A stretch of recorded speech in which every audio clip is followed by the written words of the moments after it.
ଦୁଃଖ ସମସ୍ତଙ୍କ ଜୀବନରେ ଆସେ।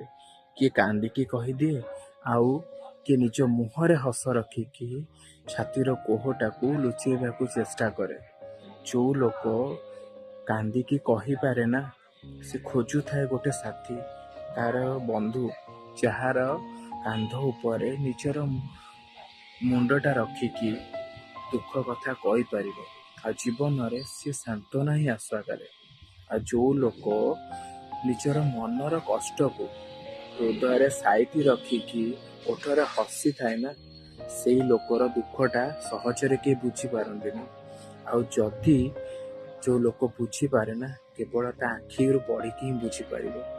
ସେଥିପାଇଁ କି ଯଦି ଗୋଟେ ଲୋକ ବହୁତ ହସୁଛି ନା, ତା ଜୀବନରେ ବହୁତ କଷ୍ଟ ଅଛି। ଥରେ ତା ଆଖିକୁ ପଢ଼ିବାକୁ ଚେଷ୍ଟା କରନ୍ତୁ, ତା ଜୀବନରେ ଥିବା କଷ୍ଟକୁ ବୁଝିବାକୁ ଚେଷ୍ଟା କରନ୍ତୁ।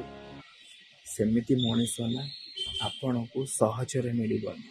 ଆଉ ସେମିତି ମଣିଷକୁ ଆପଣ ହସ ଦେଖିକି ଇମାଜିନ୍ କରିପାରିବେନି ତା ଜୀବନରେ କେତେ କଷ୍ଟ ଅଛି।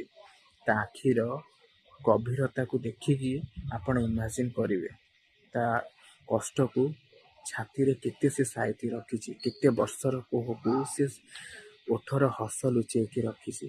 ସେଥିପାଇଁ କି ସବୁ ମଣିଷ ନା ଏକା ପ୍ରକାର ନୁହନ୍ତି। କଷ୍ଟ ତ ସମସ୍ତଙ୍କ ଜୀବନରେ ଆସେ, କିନ୍ତୁ କଷ୍ଟଟାକୁ କିଏ କହିଦିଏ, ଆଉ କିଏ ଛାତିରେ ଚାପି ଧରେ।